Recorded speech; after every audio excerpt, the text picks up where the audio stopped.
तो ये बहुत इंपॉर्टेंट क्वेश्चन है कि why pulling is easier than pushing. अधिकतर लोगों को पता नहीं है, कुछ बच्चे ऐसा सोचते हैं सेम होगा, बट हम बार बार बोलते हैं इस चैप्टर के सारे सवाल का जवाब फ्री बॉडी डायग्राम में होता है। ये देखो, एक दो ऑब्जेक्ट है, मतलब दो सेम ही ऑब्जेक्ट है एम मास का। एक बार हम इसको ऐसे पुल कर रहे हैं, देखो ऐसा पुल लिखा भी यहाँ पे पुलिंग, और एक बार पुशिंग धक्कल रहे सेम एंगल से ग्राउंड के साथ थीटा। तो क्या दोनों सेम है अलग है? तो जवाब है पुलिंग इज इजियर। क्वेश्चन में भी बोला आसान है, बोला क्यों आसान है भाई, देखते हैं। तो आप देखो एफ के दो कंपोनेंट हमने किया, एफ कॉस एफ साइन। ध्यान से देख लो बच्चों, देख लिए? ओके। तो आप देख सकते हो कि यहां पर वर्टिकल फोर्स की बात करना, वजन की बात कर रहे हैं, वेट की। सामने की कोई दिक्कत नहीं है, देखो सामने में कौन लग रहा है? F cos. यहां भी सामने में एफ लग रहा है। खींचने का बल दोनों में सेम है, खींचने का ताकत सेम है, लेकिन इसका वजन हल्का हो गया, इसका वजन भारी हो गया। तो भाई हल्का चीज हम जल्दी खींच लेंगे ना। तो देखो यहां पर नीचे mg लग रहा है, ऊपर एफ साइन, यानी mg में से एफ साइन क्या हो जाएगा? माइनस उसका नेट वेट, नीचे की तरफ mg, ऊपर की तरफ एफ साइन, यानी mg में से एफ साइन कुछ माइनस हो जाएगा, अपोजिट डायरेक्शन है। तो मेरा वेट थोड़ा सा कम हो जाएगा, देख लो डिक्रीज हो जाएगा। अच्छा, इसमें mg नीचे, एफ साइन भी नीचे, तो वेट क्या हो जाएगा? थोड़ा सा, ये दोनों प्लस हो जाएगा, नीचे की तरफ फोर्स बढ़ गया, अर्थ ज्यादा खींच रही है। अब अर्थ तो सेम खींच रही है, मतलब दो फोर्स हो गया तो थोड़ा ज्यादा हो गया। अब वो ज्यादा भारी महसूस होगा हमको, उसका वजन होगा ना, तो वेट बढ़ जाता है। यहाँ पे आप लिख लीजिएगा कि जब हम लोग पुश करते हैं तो उसका net weight mg plus F sine theta है, दैट इज बढ़ जाता है। क्यों बढ़ जाता है? मेरे द्वारा जो अप्लाइड फोर्स है उसका एक कंपोनेंट वेट के तरफ लग रहा है और वो दोनों ऐड होके बढ़ जाता है। क्लियर हो गया वो बच्चों? तो नोट कर लीजिए। तो motion of man in lift, इसमें आपको पढ़ाया जाएगा कि लिफ्ट ऊपर नीचे चलने से मैन का वजन में क्या फर्क पड़ता है, वेट में। सबसे पहली चीज वेट क्या होता है, इसको समझते हैं हम लोग। देखिए, अगर आप एक वेट मशीन पे खड़े हो तो आपका वेट कैसे नापता है, हम आपको थोड़ा सा एक्सप्लेन कर दें। तो जब आप वेट मशीन पे खड़े हैं तो हम मैन क्या कर रहा है, नीचे की तरफ दबा रहा है वेट मशीन को, कितने फोर्स से, या दबा रहा है या अर्थ खींच रही, जो भी mg। उसको ये मेजर करेगा क्या? नहीं, उसको ये मेजर नहीं कर सकता क्योंकि हम दबा रहे हैं।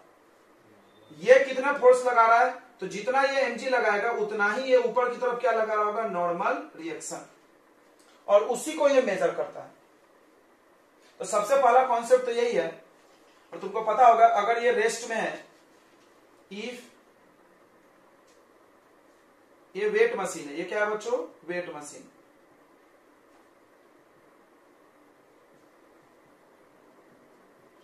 या हमको भी जो वजन फील होता है वो किस वजह से फील होता है? नॉर्मल रिएक्शन की वजह से।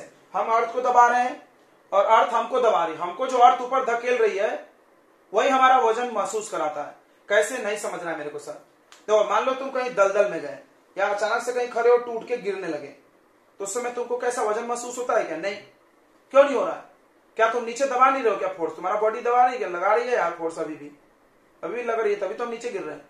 तो क्यों नहीं वजन महसूस हो रहा? क्योंकि नीचे से ऊपर आपको कोई नहीं धकेल रहा है।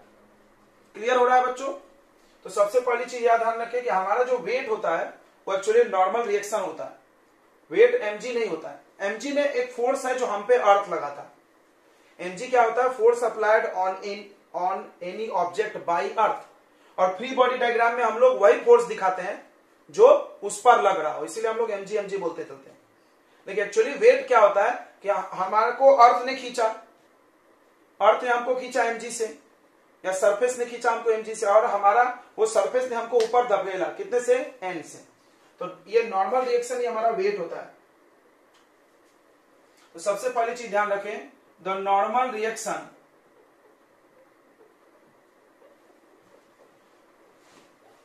experienced by body is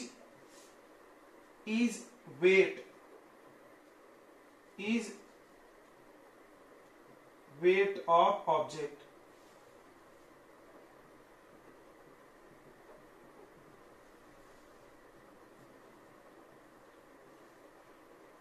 किसी भी ऑब्जेक्ट में जितना नॉर्मल रिएक्शन लगता है वही उसका वेट होता है, इसीलिए इसको हम लोग अपैरेंट वेट भी कहते हैं। दिस इज ऑल्सो कॉल्ड यानी एन यानी normal reaction N is also called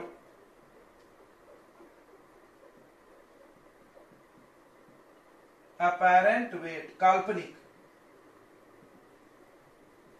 ठीक है, अपैरेंट वेट बोलते हैं। अब देखिए, अब इसमें आपको 3 केसेस पढ़ाई जाएगी। केस वन का डायग्राम यही है। केस 1 में है कि लिफ्ट इज इन रेस्ट। तो हम लिफ्ट पढ़ाएं, आप झूला समझ लो यार, कुछ भी समझ लो, ऐसा कोई भी जगह जहां आप चल सकते हो ऊपर नीचे, उसको एग्जांपल में मान सकते हो। अभी लिफ्ट रेस्ट में है, रेस्ट में है मतलब नेट फोर्स कितना होगा बच्चों उस पे बताइए, 0। नेट फोर्स 0 तो एक्सेलरेशन भी 0। न्यूटन का सेकेंड लॉ क्या बोलता है? न्यूटन का सेकेंड लॉ बोलता है कि net force equal to mass into acceleration. अगर एक्सेलरेशन नहीं हो रही तो ऊपर का फोर्स किसके इक्वल? नीचे के इक्वल हो जाएगा। सबने पढ़ा है? अगर नहीं कोई चल रहा है तो ऊपर का फोर्स नीचे के इक्वल, लेफ्ट का फोर्स राइट के इक्वल। हमको ऊपर नीचे से मतलब है, सो हम वही बात करेंगे। इसका फ्री बॉडी डायग्राम यहां बना सकते हो। फ्री बॉडी डायग्राम, ऊपर कौन सा फोर्स लग रहा है? एन, नीचे कौन सा लग रहा है? mg। तो वेट किसको, उसको जो वेट फील होगा वो कौन सा होगा? n होगा। तो n इक्वल टू आ जाएगा mg। क्यों? एक्सेलरेशन 0 है तो वर्टिकल फोर्स किसके इक्वल हो जाएगा? नीचे वाले के। ऊपर वाला नीचे वाले के इक्वल, लेफ्ट वाला राइट वाले के इक्वल, याद रखो। यानी जो वेट होगा, वेट एक्सपीरियंस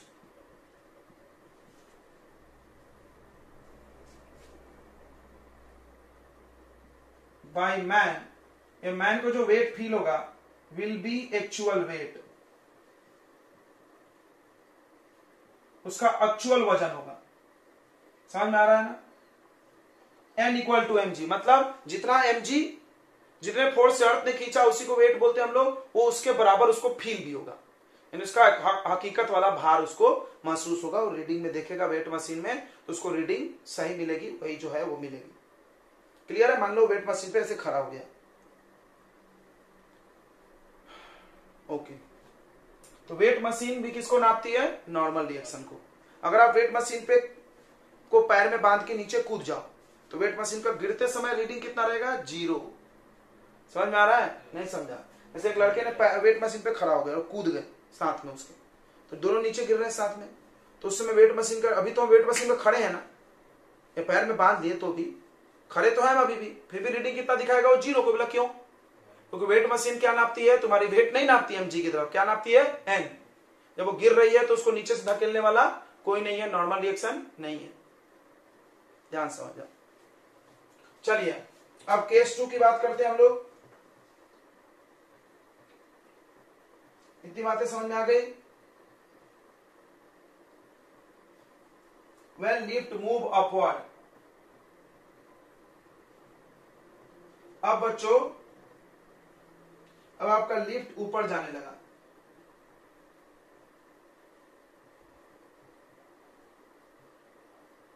कुछ ए एक्सेलरेशन से। देखो अब इस मैन को लिफ्ट में रखो, अच्छा रहेगा।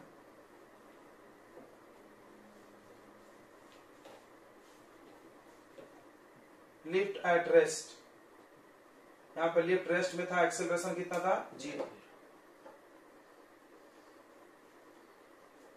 मैन हमेशा वेट मशीन पे ही खड़ा है, बड़ी जिद्दी इंसान है, उतर नहीं रहा वेट मशीन से। नहीं, हम तो वजन नाप के रहेंगे।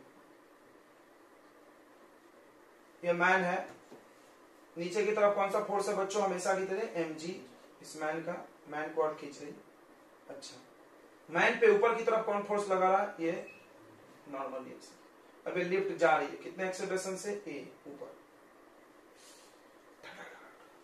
तो जब कोई वस्तु चलने लगता है तो न्यूटन के लॉ कैसे लगाए जाते हैं? न्यूटन का लॉ बदलता नहीं है। देखो न्यूटन का लॉ हमेशा यही है, F net equal to total force equal to mass into acceleration. Total निकालने के लिए आप क्या करो, जिधर जा रहा है उस वो ज्यादा होगा, उधर पीछे वाले से forward force minus backward force कर दो।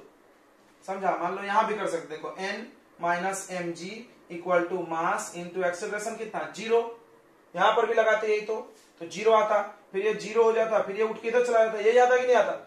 न्यूटन के लॉ में अच्छी बात क्या है? एक जैसा है सब जगह।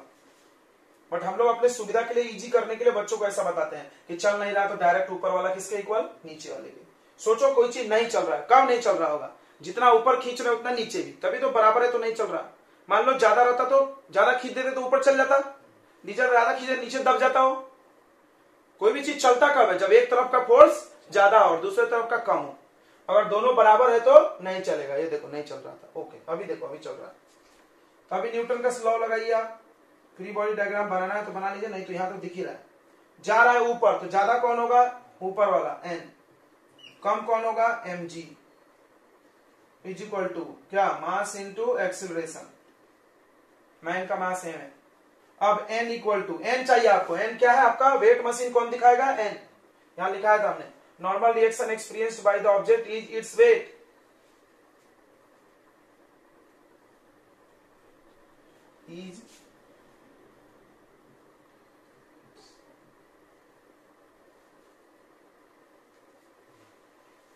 इज इट्स वेट, ठीक है, उसका वेट होता है। ओके तो अब चलो n इक्वल टू क्या आ जाएगा बताइए, ma प्लस mg। देखो इधर, यानी जो नॉर्मल रिएक्शन उसको महसूस होगा ऊपर की तरफ, वो उसके एक्चुअल वेट से ज्यादा होगा। कितना ज्यादा होगा, m इंटू ए। जितना एक्सेलरेशन से लिफ्ट जितना जम से भागेगा, घन घन घन घन घन घन, जितना स्पीड में लिफ्ट भागेगा उतना उसको भारी भारी लगेगा। तो झूला पे बैठे होगे, झूला ऐसा ऊपर आते खूब मजा आता है, एक नंबर भारी हो गया। देखा होगा सबने बड़ी वाली झूला, यही हालत हो रही है आपकी। थोड़े दिन के लिए आप खुश हो गए, अभी थोड़ी देर में डर लगेगा।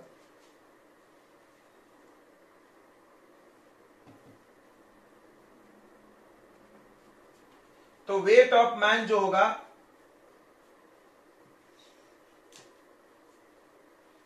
Is more than mg, mg से ज्यादा होगा, दैट इज वेट इंक्रीज हो गया इसका।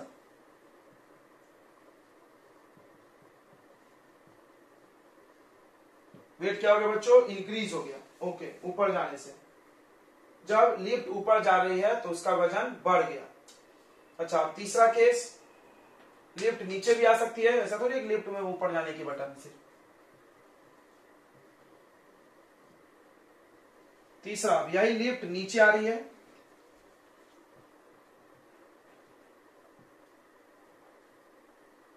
अच्छे से आप पूरा एकदम वो एक के ऊपर नीचे ऐसा लिखना, अभी ऐसे कचरा मत कर देना। व्हेन लिफ्ट मूव डाउनवर्ड, अब लिफ्ट नीचे आ रही भाई, सेम एक्सेलरेशन से। ये वेट मशीन पे खड़ा है अभी भी। नीचे की तरफ क्या लग रहा है, mg, ऊपर की तरफ क्या लग रहा है, na, n। लिफ्ट नीचे आ रही। अब ज्यादा कौन है, देखो जिधर आती है उधर वाले फोर्स में से माइनस करते हैं, तो ज्यादा कौन है, mg, ऊपर n है, minus n equal to ma। अब ये n इधर ले जाओ, n का वैल्यू चाहिए, ma को इधर लाओ, तो mg minus ma equal to n। तो हम लोग का हकीकत का वेट क्या होता है, mg, एक्चुअल वेट। अब हमको अपने एक्चुअल वेट से वजन क्या लगेगा, कम लगेगा। तो हमारा एक्चुअल वेट कौन है, mg, ये वेट है ना, बचपन से पढ़े, वेट फोर्स कितना है, mg, ग्रेविटी ने जितना लगाया mg, उसमें से ma क्या हो जाएगा, माइनस। तुम्हारे वेट में से कुछ माइनस, तुमको कैसा फील होगा, हल्का। झूला नीचे आ रहा, हम लोग ऐसे जम से पकड़ता रहे, गिर जाएंगे, क्यों, ऐसा लगता हल्के हो गए, हवा में उड़ गए तो बराबर। तो यहां पे आप लिख लीजिए इसके बारे में, weight of man become less than actual weight, उसका वेट एक्चुअल वेट से कम हो गया, दैट इज, जिसका ये मतलब है कि वेट डिक्रीज हो गया। शॉर्ट में हम थोड़ा लिख रहे हैं, जगह की कमी है तो आप अच्छे से लिखिएगा, WT यानी वेट।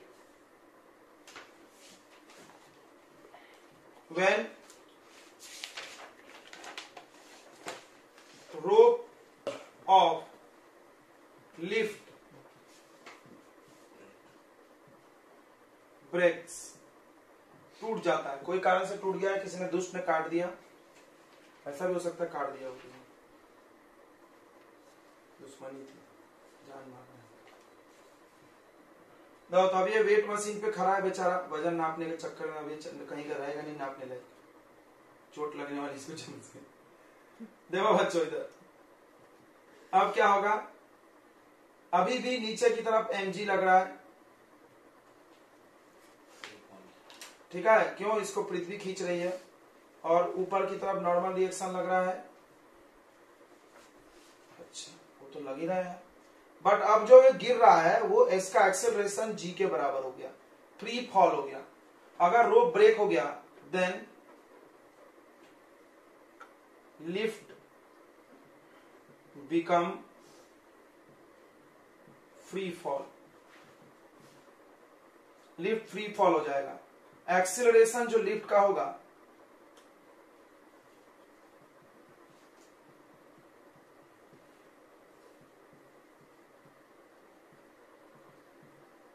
वो g के बराबर हो जाएगा, ठीक है। इसका रस्सी टूट गया, रस्सी किसी ने काट दिया कैंची से, कैंची कैसे बनाते,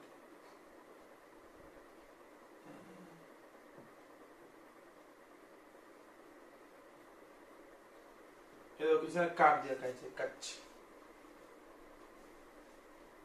अब क्या होगा बच्चों, नीचे आ रही तो नीचे का फोर्स माइनस ऊपर का फोर्स, तो एन नहीं सॉरी नीचे आ रही तो एम जी, नीचे आ रही तो ये ज्यादा होगा, minus N equal to M into A का वैल्यू कितना है जी, तो एम जी कट गया, तो N minus N equal to zero, N equal to भी जीरो, इसको बोलते हैं वेटलेसनेस।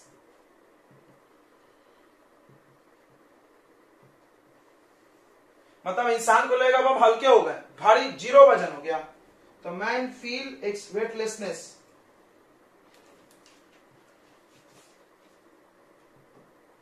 वेट ऑफ मैन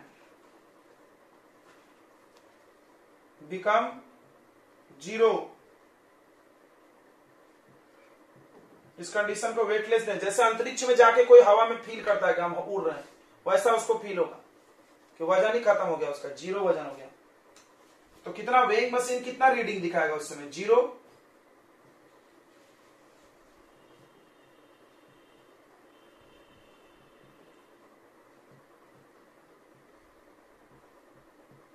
वही हम बोले थे कि आप पैर में वेट मशीन बांध के नीचे कूद जाओ, फ्री फॉल हुआ वो भी, वो समय में रीडिंग कितना आएगा, जीरो रीडिंग आ जाएगा।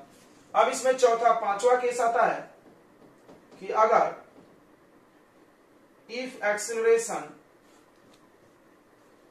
of lift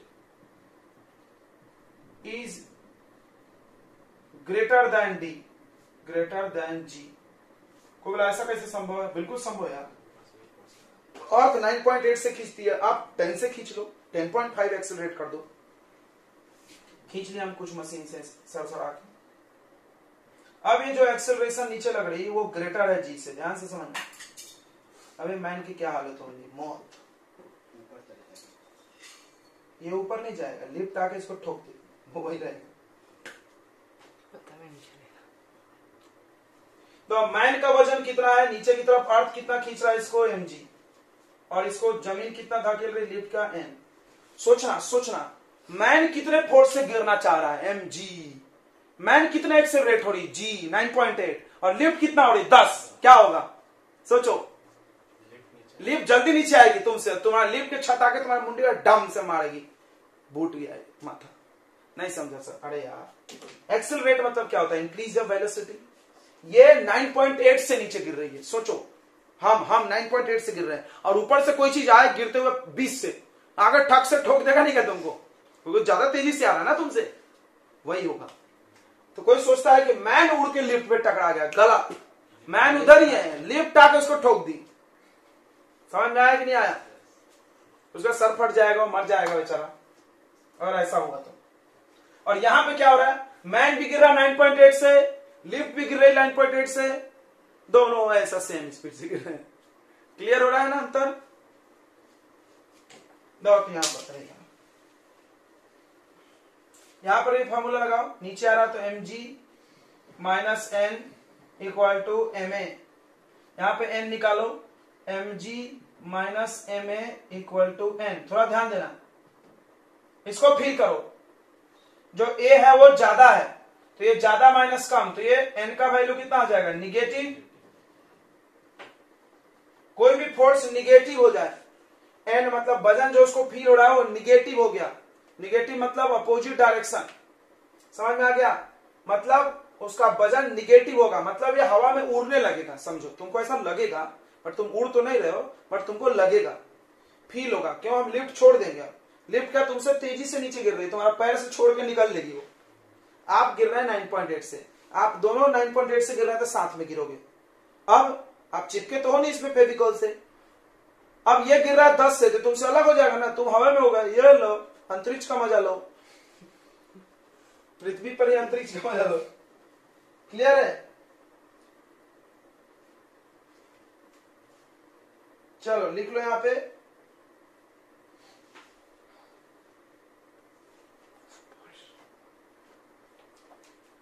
तो यहां पर क्या हो जाएगा, man will rise and hit the roof of lift, man ऊपर उठ जाएगा, मैन कुछ ऊपर नहीं उठा है, लिखने की बात है, लिफ्ट नीचे आ गई तेजी से, क्लियर हो गया क्या, जल्दी जल्दी नोट कर ले इसको, बाजार में चल रहा है आजकल, आजकल जो लिफ्ट लगाई जाती है उसको ऐसा मोटर लगाया जाता है, तुम देखो अभी जो बड़े बड़े मॉल में चले जाओ, लिफ्ट में चलो, पता भी नहीं होता आपने को लिफ्ट चल रही है नहीं चल रही, पहुंच भी जाते हैं, जब टुंग टुंग बजता है तो समझता अच्छा आ गया, गेट खुलता है तब आवाज, तो तुमको कभी फील नहीं होगा, ये पुराना टेक्नोलॉजी है यार, इसकी बात मत करो तुम लोग, नए टेक्नोलॉजी के तुम लिफ्ट देखो तो तुमको कभी ऐसा वेटलेसनेस फील नहीं हो रहा है, गिर रहे हैं, झूला में होता है भाई, झूला में होता है, झूला बनाया भी उसी ले जाता है, लेकिन लिफ्ट में नहीं होगा, आज के जमाने के जो लिफ्ट आ गए, कोई बोला क्यों भाई, तो वहां पे जो मोटर लगाई गई ऐसा लगाया गया कि लिफ्ट को एक वेलोसिटी से चला, यूनिफॉर्म एक समान, मतलब ऐसा नहीं कि ऐसा चालू हुआ हाँ स्पीड बढ़ गई, तब ये सब कहानी होगी, देखो एक्सेलरेट, एक्सेलरेट मतलब क्या होता है, इंक्रीज या डिक्रीज इन वेलोसिटी, अभी का जो लिफ्ट है वो यूनिफॉर्म, आपको बोला सर यूनिफॉर्म होगा तो रेस्ट में कैसे आएगी, चलते रहनी चाहिए, एकदम स्लोली, इतना स्लो करके देगा कि तुमको फील नहीं होगा, होगा एक्सेलरेशन तो ऑब्वियसली होगा, बट फील नहीं होगा, बहुत स्लो एक्सेलरेशन, 0.001 एक्सेलरेशन, उतना कहां महसूस होगा अपने को, क्लियर है कि नहीं, तो अगर यूनिफॉर्म, देखो if lift is in uniform motion, अगर मान लो लिफ्ट यूनिफॉर्म मोशन में है, यूनिफॉर्म मोशन में मतलब u equal to V, starting equal to final, but practically 100% true नहीं होगा, क्योंकि लिफ्ट रुकी होगी कभी ना, फिर चलेगी भी तो जीरो तो होगा, जीरो से बढ़ेगा, बट वो बहुत कम वेरिएशन है, उसको हम लोग नेग्लेक्ट करके चल रहे हैं, u इक्वल टू वी होगा तो एक्सेलरेशन कितना आ जाएगा बच्चों, जीरो, एक्सेलरेशन क्या होता है v minus you by T, ये दोनों इक्वल तो जीरो हो जाएगा, जब एक्सेलरेशन जीरो होगा तो अभी आप पढ़ो फिर से बना लो यार, नीचे की तरफ mg, ऊपर की तरफ n, और अब एक्सेलरेशन यहां फिर जीरो है, अभी भी चल रहा है, लेकिन लिफ्ट चल रहा है, ऊपर जा रहा है या नीचे आ रहा है, चल रहा है, मोशन में है, रुका नहीं है, देखा पहला कंडीशन जो पढ़ाए थे उसमें लिफ्ट रुकी थी, अभी चल रहा है लेकिन एक समान स्पीड से, एक समान स्पीड से, ना बढ़ रहा है ना घट रहा है, तो क्या हो जाएगा बच्चों, एक्सेलरेशन जीरो, तो upward force equal to downward force यानी एन इक्वल टू mg, यानी यहां पर भी जो आपको वेट महसूस होगा वो एक्चुअल वेट होगा,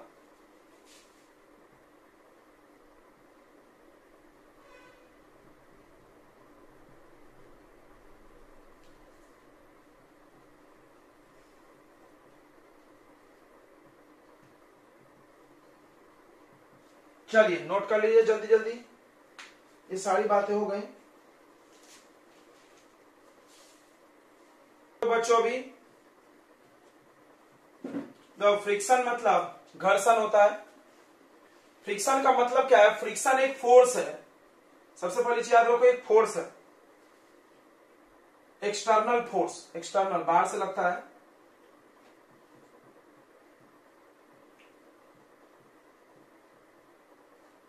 एक एक्सटर्नल फोर्स है बच्चों,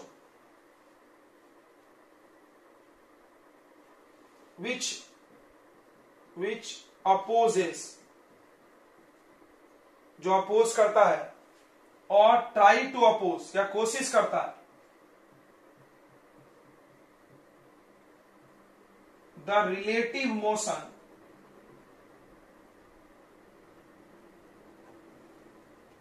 between two contact surface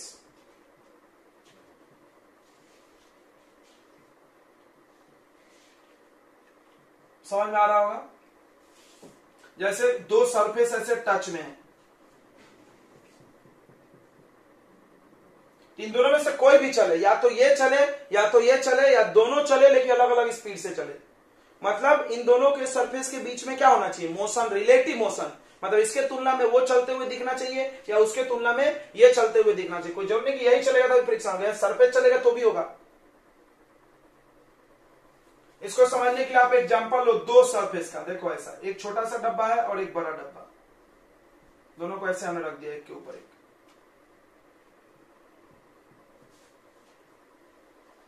तो रिलेटिव मोशन मतलब इसके तुलना में वो चले या उसके तुलना में ये चले तो तुमको फ्रिक्शन दिखेगा। अब देखो सबसे पहले ध्यान दो, इधर मान लो हम इसको खींचे, इधर मोशन किया हमने, इधर मोशन किया, ध्यान से देखना। तो ए जा रहा है किधर, सामने, ए जा रहा है सामने, तो बी से देखे, देखो बी पर हम देख, बी देखेगा ए को, तो ए कहां जा रहा है, सामने। तो फ्रिक्शन हमेशा कहां लगती है, मोशन के अपोजिट डायरेक्शन में। देखो इधर लगेगी, ये फ्रिक्शन लगाया, किसने लगाया, बी ने, किस पे लगाया, ए पे।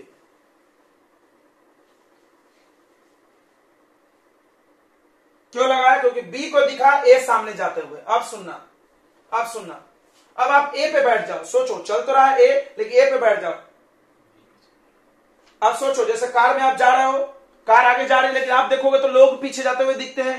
वैसी ये डब्बा है, ये चल के आगे जा रहा है, हम इस पे बैठे हैं, तो हमको क्या लगेगा कि बी निकल रहा है पीछे।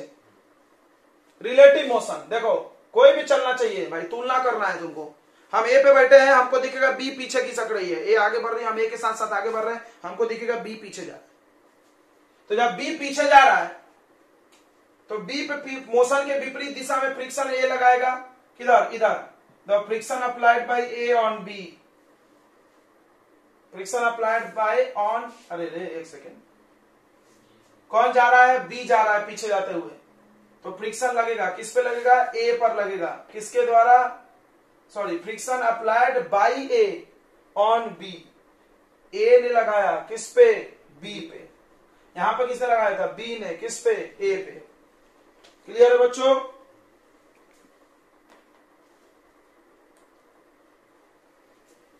तो देखो तुम पढ़े थे थर्ड लॉ में कि हमेशा कोई भी फोर्स पेयर में रहता है, पढ़े थे ना, कोई भी फोर्स अकेला नहीं रहता है। टेंशन इधर है तो इधर भी होगा, पेयर, टी टी। और पेयर में सेम भी होते हैं, मतलब जैसे वेट में मैंने बताया था हमको mg, तो अर्थ ने भी हमको ऊपर धकेला, mg से धकेलता है, वो हम लोग भले बताते नहीं है लेकिन होता है वहां पे।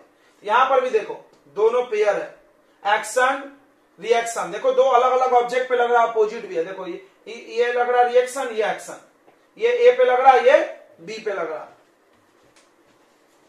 तो अगले पॉइंट में कि friction always act in opposite direction of force, applied force या नेट फोर्स, नेट फोर्स और मोशन। मतलब फ्रिक्शन हमेशा मोशन के या नेट फोर्स के अपोजिट लगेगा। देखो इसे, मान लो ये एक ऑब्जेक्ट है, जमीन पे जा रही है, ढल ढल ढल ढल, इधर जा रही है, तो फ्रिक्शन किधर लगेगा बच्चों, इधर, स्मॉल एफ से। फ्रिक्शन का सिंबल क्या है, स्मॉल एफ, ठीक है। या मान लो एक ऑब्जेक्ट है, इस पे दो दो फोर्स है, इधर की तरफ 10 न्यूटन है, इधर की तरफ 15 न्यूटन है, तो बताइए फ्रिक्शन किधर लगेगी। सोचो ये जा किधर रहा होगा, इधर ही जा रहा होगा ना, क्योंकि 15 है 10 है, तो ये नेट फोर्स इधर होगा, इधर जा रही होगी तो फ्रिक्शन इधर लगेगा ना। ओके, ये सब बातें समझ गई होगी आपको। नेक्स्ट, फ्रिक्शन एक्ट पैरेलल या tangential to the contact surface.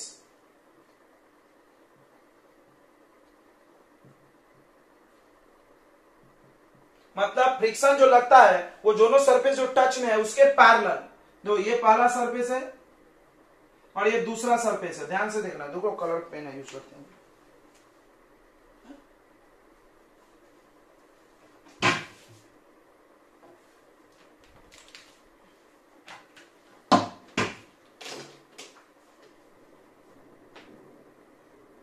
देखिए बच्चों, ये आपका फर्स्ट सरफेस हो गया ग्रीन वाला, अच्छा, और ये ब्लैक वाला हो गया सेकेंड सरफेस।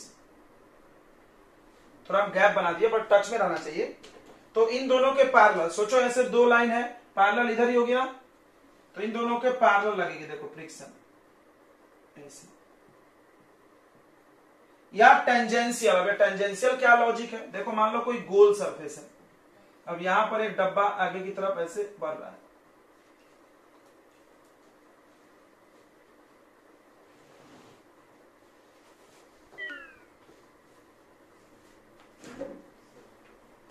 एम मास का कोई डब्बा है, आगे बढ़ रहा है, इधर इसका मोशन हो रहा है,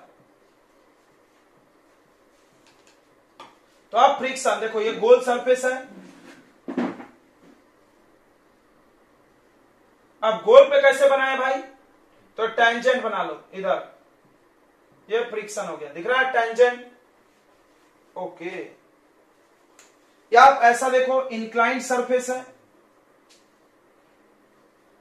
देखिए ये डब्बा है, ये नीचे की तरफ मूव कर रहा है, तो फ्रिक्शन कहां लगेगा, इस सरफेस के पैरेलल, ऐसे।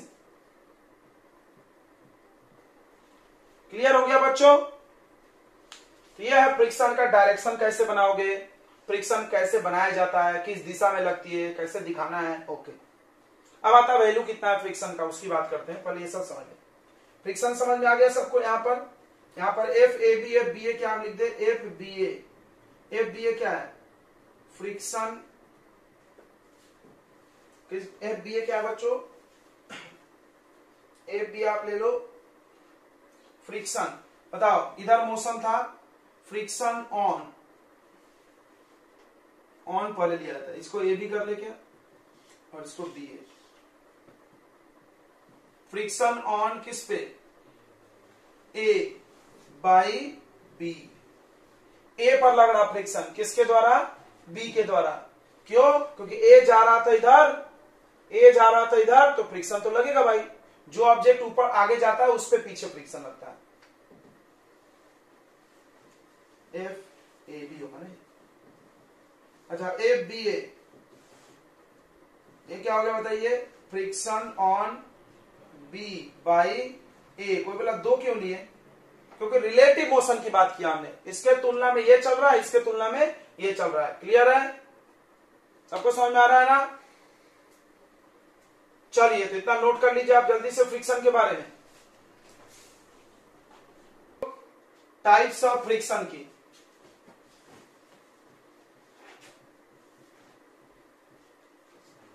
फ्रिक्शन तीन टाइप का होता है, मेनली दो बताया जाता है, एक स्टैटिक फ्रिक्शन,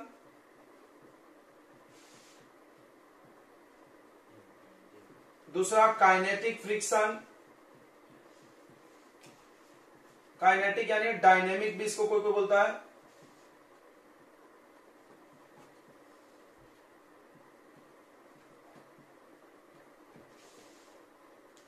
और तीसरा रोलिंग फ्रिक्शन।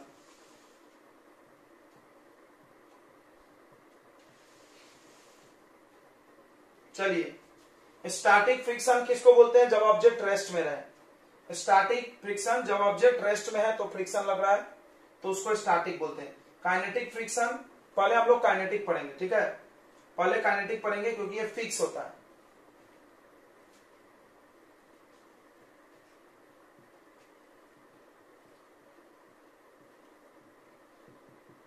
तो काइनेटिक फ्रिक्शन क्या हो गया कि अगर दो कॉन्टैक्ट सरफेस एक दूसरे की तुलना में चल रहे हैं, एक दूसरे की तुलना में, चाहे नीचे वाला चले चाहे ऊपर वाला चले, फ्रिक्शन लगेगा। क्लियर है, ऐसा मत सोचना ये चलेगा तभी लगेगा, ये भी गिर जाएगी इधर तो फ्रिक्शन लगेगा। तो when there is relative motion between two contact surfaces, then kinetic friction acts.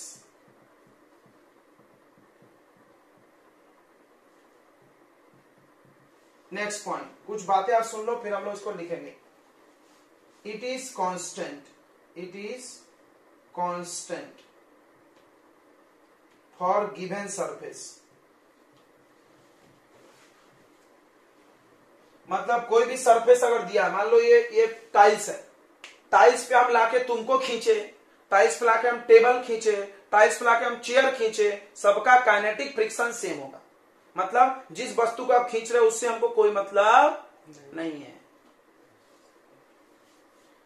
ध्यान रखना. अच्छा, एक और बात है, एरिया ऑफ कांटेक्ट पे भी डिपेंड नहीं करता. मतलब ये पेन को हम ऐसे खींचे या इस पेन को ऐसे लेटा के खींचे, दोनों में फ्रिक्शन क्या लगेगा? सेम. याद रखना. कुछ सोचा नहीं ये ज्यादा टच कर रहा है, नहीं नहीं नहीं, अभी तुम्हारा डाउट क्लियर करते हैं. देखो इधर, it is constant for given surface. दिए गए सरफेस के लिए वैल्यू फिक्स होता है. सरफेस बदलोगे तो बदल जाएगा. Next, it do not changes with change in area of contact. Area of contact बदलने से चेंज नहीं होता है, ध्यान रखना. अब इसको समझो, इसका सिंबल क्या है? इसका सिंबल होता है बच्चों F for small f for friction, K for kinetic. याद रखना. अच्छा, एक लॉ है हुक्स, एक लॉ है बच्चों, याद रखना. लॉ क्या है? लॉ ऑफ फ्रिक्शन बोलते हैं उसको. क्या बोलता है लॉ? कि frictional force is always proportional to normal reaction. Frictional force is always proportional to normal reaction. सुन लो ये सब बातें. यह लॉज ऑफ फ्रिक्शन है, फ्रिक्शन का नियम. अच्छा, अब यहां पर एक कांस्टेंट लगाया जाता है म्यू. म्यू को हम लोग बोलते हैं कोएफिशिएंट ऑफ फ्रिक्शन. म्यू का नो यूनिट. क्यों नो यूनिट बताओ? क्योंकि म्यू का वैल्यू क्या आ जाएगा बताइए? म्यू का वैल्यू आ जाएगा frictional force upon normal reaction. तो ये भी फोर्स, ये भी फोर्स, इसका भी यूनिट न्यूटन और इसका भी यूनिट न्यूटन. दोनों न्यूटन न्यूटन क्या हो जाएगा? कैंसर. बराबर है. अगला, म्यू डिपेंड्स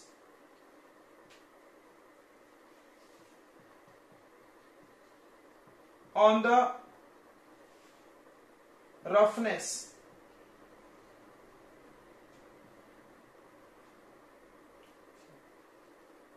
और smoothness of surface.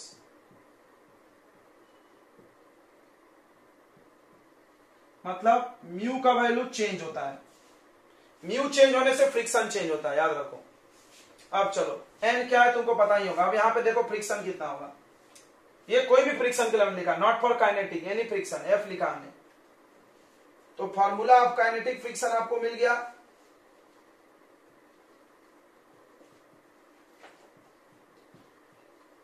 Kinetic friction का फॉर्मूला मिल गया क्या बच्चों? क्या? एफ के इक्वल टू म्यू के इंटू एन. समझना. ये क्या पढ़ा हमने आपको? Law of friction. आप चाहो तो खोपचे में लिख लो, this is law of friction. Friction के कानून है, कोई भी फ्रिक्शन में लॉ लगेगा. ठीक है. अच्छा, म्यूके को कहां बोलेंगे? वेयर म्यूके का नाम रखा गया कोएफिशिएंट ऑफ काइनेटिक फ्रिक्शन. वहां पे लिखे कोएफिशिएंट ऑफ फ्रिक्शन, अब बोलेंगे यहां पे कोएफिशिएंट ऑफ काइनेटिक फ्रिक्शन. म्यूके का वैल्यू अलग अलग सरफेस के लिए अलग अलग होता है. ठीक है. हर सरफेस के लिए एक जैसा नहीं हो सकता है. क्यों? हमने क्या बोला? म्यूके डिपेंड करता है रफनेस और smoothness of the surface. Surface rough तो ये वैल्यू ज्यादा, स्मूथ तो ये वैल्यू कम. ओके, चलो ध्यान समझना. अब यहां पर बात करते हैं, यहां पर देखो ध्यान से, नीचे की तरफ क्या फोर्स लग रहा है इसमें, mg, ऊपर की तरफ कौन सा फोर्स लग रहा है बताइए, n, और ये सामने अगर मोशन कर रहा है तो पीछे की तरफ क्या लग रहा होगा, फ्रिक्शन, Fk, मोशन कर रहा होगा तब चल रहा चाहिए, सिर्फ फोर्स से नहीं होता, खींच रहे मान लो चल नहीं रहा तो काइनेटिक होगा, नहीं नहीं नहीं नहीं, मोशन होना चाहिए, देखो पढ़ लो क्या बोल रहा है, when there is relative motion between two contact surface, जब दोनों सरफेस के बीच रिलेटिव मोशन दिखना चाहिए, देखो रिलेटिव मोशन दिख रहा है, दोनों हाथ चल रहा है मेरा, मोशन तो दिख रहा है ना तुमको भाई, दोनों चले, एक चले, कोई चले, हम चले, हिंदुस्तान चले वाली बात है, कोई चले लेकिन मोशन होना चाहिए, तो इधर लग रहा है काइनेटिक, इतना वैल्यू है इसका। अब इसका वैल्यू कितना आएगा यहां से, चलो हम लोग एक दो क्वेश्चन कर लेते हैं छोटे छोटे एकदम आसान आसान, जैसे मान लो पहला क्वेश्चन,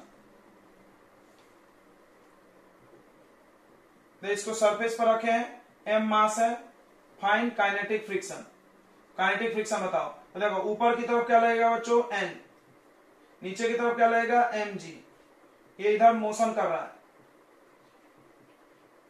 तो काइनेटिक फ्रिक्शन इधर लगेगा, कितना वैल्यू होगा बताइए, तो Fk इक्वल टू हो जाएगा म्यू इंटू n, अच्छा n किसके बराबर होगा, mg के, को बोला कैसे, कैसे भाई, सुनो ऑब्जेक्ट चल किस डायरेक्शन में रहा है, x में एक्सेलरेशन होगा, y में एक्सेलरेशन कितना, 0, जब y में एक्सेलरेशन 0 तो क्या हो, जब भी एक्सेलरेशन 0 तो ऊपर का फोर्स किसके इक्वल, नीचे के इक्वल, अगर ये y में चल रहा होता तो ये इक्वल नहीं होता, हाँ याद रखना, बट हमको n का वैल्यू चाहिए, जो भी आए n हमको चाहिए, n हमेशा mg होता है, कोई जरूरी नहीं है, कब n इक्वल टू mg होगा, जब एक्सेलरेशन इन y डायरेक्शन क्या हो जाए, 0, ऑब्जेक्ट x में चलना चाहिए ऐसे, y में नहीं चलना चाहिए, तो ये फॉर्मूला आ जाएगा Fk equal to mu into mg, कोई इसको याद करता है, ये याद करना बिल्कुल गलत हो जाएगा, क्योंकि n इक्वल टू mg हमेशा नहीं होता है, नॉट ऑलवेज ट्रू, याद रखना हो, वो कब ट्रू होगा, जब एक्सेलरेशन इन y डायरेक्शन क्या है, 0, तब ये बराबर ये हुआ,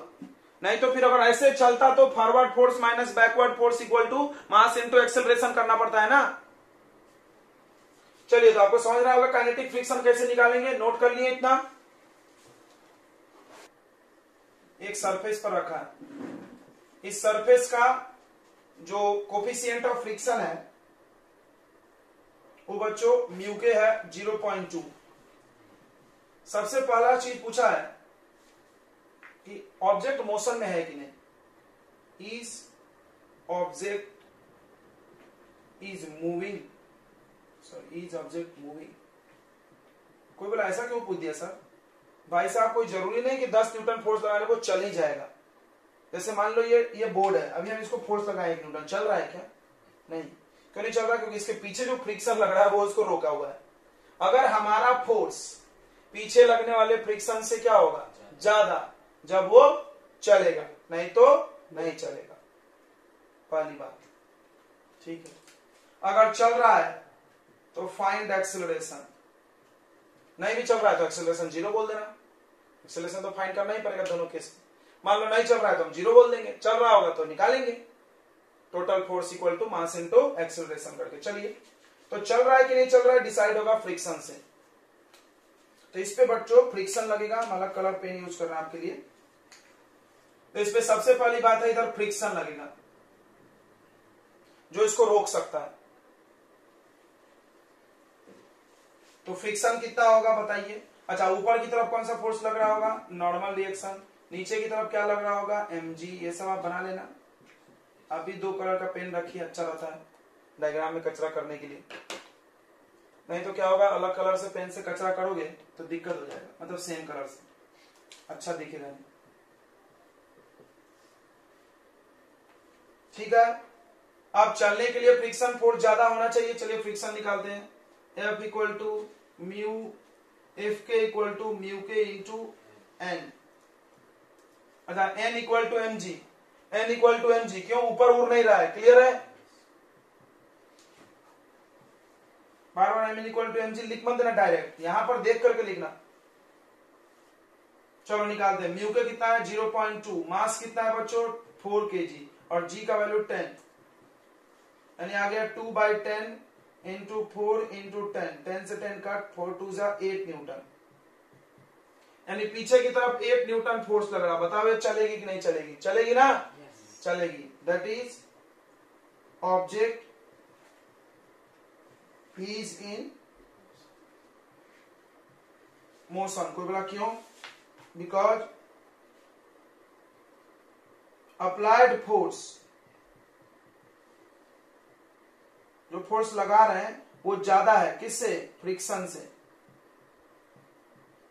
पीछे की तरफ जो फ्रिक्शन आपका रोक रहा है उससे ज्यादा फोर्स हम लोग लगा रहे हैं तो चलेगा भाई, सीधी बात है, जो कोई रॉकेट साइंस नहीं है। चलिए, चलेगा कि नहीं चलेगा? क्लियर हो गया सबको? ओके, अब दूसरा, अगर चल रहा है तो एक्सेलरेशन निकालिए। चल रहा है तो क्या निकालिए? एक्सेलरेशन। चलिए, तो एक्सेलरेशन क्या होता है बच्चों? F net equal to mass into acceleration. F net कैसे निकलता है? फ्री बॉडी डायग्राम बनाइए। फ्री बॉडी डायग्राम ये 4 kg वाले का, यहां पर सामने की तरफ 10 न्यूटन, पीछे की तरफ 8 न्यूटन फ्रिक्शन। ऊपर नीचे की कोई जरूरत है क्या? नहीं। सामने जा रही है ना, ये जाएगी किधर? सामने जाएगी किधर? ये सामने जाएगी, ज्यादा है।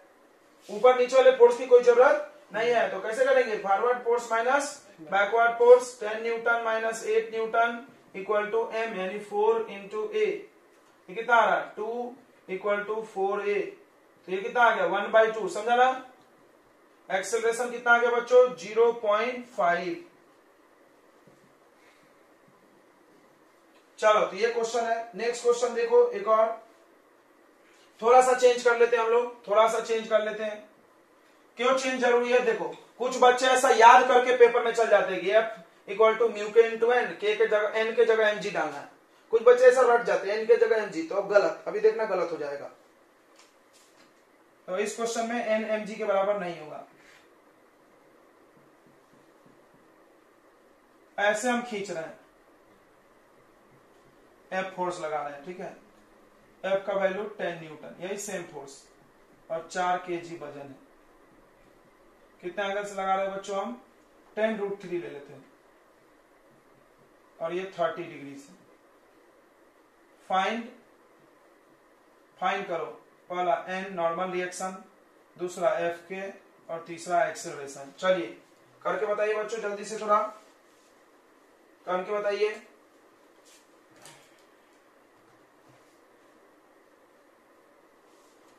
जल्दी करके बताओ। तो इस फोर्स का इधर एक कंपोनेंट आएगा, कितना आएगा? सटा तो कॉस, एफ कॉस मतलब एफ मतलब 10√3 कॉस 30 डिग्री। ध्यान देना बच्चों, 10√3 कॉस 30, इसका वैल्यू निकाल लेंगे यहीं पे। 10√3 कॉस 30 जो साइन 60 में होता है, कितना आता है? √3/2। तो √3 इंटू √3 कितना हो जाएगा? 3, 2 से कट गया 5, 5 3 जा 15 न्यूटन। इसका एक टुकड़ा इधर लग रहा है, कितना है वो? 15। अच्छा, इसका एक टुकड़ा ऊपर भी जाएगा, ये खत्म हो गया, अब ये 2 टुकड़े हो गए। ये इधर आएगा कितना? 10√3 साइन 30, ये कितना आएगा बच्चों? जल्दी बता दो। 10√3 साइन 30 1/2, 2 से काट दिया 10 5, यानी 5√3। अच्छा, और क्या फोर्स लग रही है? पीछे की तरफ लग रही होगी फ्रिक्शन, और ऊपर लग रही होगी नॉर्मल रिएक्शन, और नीचे लग रही है एमजी। तो म्यू का वैल्यू हमने नहीं दिया था, म्यू का वैल्यू अपने मन से मान लीजिए आप 0.3। नहीं, ऐसा दे रहे अपने मन से दिया जाता है, अलग दिया है। चलिए सबसे पहले बात करते हैं एन का। एन निकालने के लिए वर्टिकल डायरेक्शन में लगाओ न्यूटन का लॉ। वाई एक्सिस पे पढ़े हो ना? वाई एक्सिस पे ऑब्जेक्ट एक्सेलरेट है नहीं, किस दिशा में चल रही है? आगे। सोचो, हम ऐसे खींचेंगे, ऐसे डब्बा को खींचेंगे तो कहां जाएगी? आगे ही जाएगी, ऊपर तो उड़ेगी नहीं। तो जब आगे जा रही है तो ऊपर नहीं जा रही है, तो ऊपर नहीं जा रही है तो ऊपर का फोर्स किसके इक्वल? नीचे के। कचरा हो रहा है कि समझ रहा है डायग्राम? ऊपर का फोर्स किसके इक्वल? नीचे के। तो एक्सेलरेशन इन वाई डायरेक्शन 0 है, वाई में 0 है, तो ऊपर का फोर्स यानी n प्लस 5√3, समझ रहा है? ये दोनों ऊपर है, इक्वल टू किसके? mg, यानी 4g। तो n का वैल्यू आ जाएगा 40, 4 इंटू जी 40 माइनस 5√3, 40 माइनस 5 इंटू √3 का वैल्यू 1.7।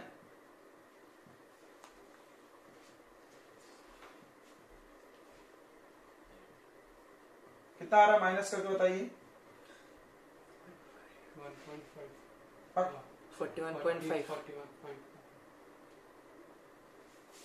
चलिए तो देखो n अलग आ गया, n इक्वल टू mg आया क्या? नहीं आया ना, ये ध्यान देना। n इक्वल टू mg आया नहीं, mg आया तो 40 आता ना। तो चलिए अब बात करते हैं fk की। fk इक्वल टू म्यू के इंटू n। ध्यान दो, म्यू के पता है अपने को 0.3, n भी निकाल के रखे हैं, इतना न्यूटन निकाल लेना, निकालना पड़ेगा यार इसको। बताइए कितना आ रहा है, क्योंकि अगला जरूरत पड़ेगी। अब एक्सेलरेशन के लिए फ्री बॉडी डायग्राम देखो। इस ऑब्जेक्ट पे सामने की तरफ कितना फोर्स है? 15 न्यूटन। हाँ 31 होगा। देखो अरे बाप रे बाप, ऐसा नास्तिक है तुम। अब बताइए कितना आ रहा है, थोड़ा मल्टीप्लाई करके।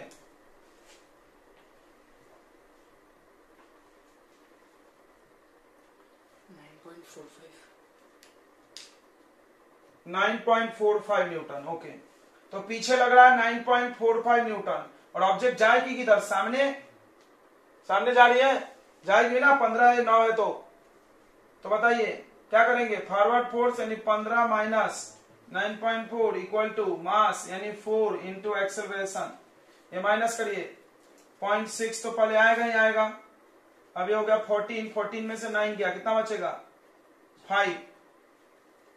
सही है कि नहीं सही है? सही है। 4 से डिवाइड कर दो, 4 1 जा 4, 4 4 जा 16, 1.4 मीटर पर सेकेंड स्क्वायर एक्सेलरेशन। ओके बच्चों, चलिए तो ये आ गया आपको काइनेटिक फ्रिक्शन का कॉन्सेप्ट। एक दो क्वेश्चन और हम आपको दे देते हैं घर के लिए।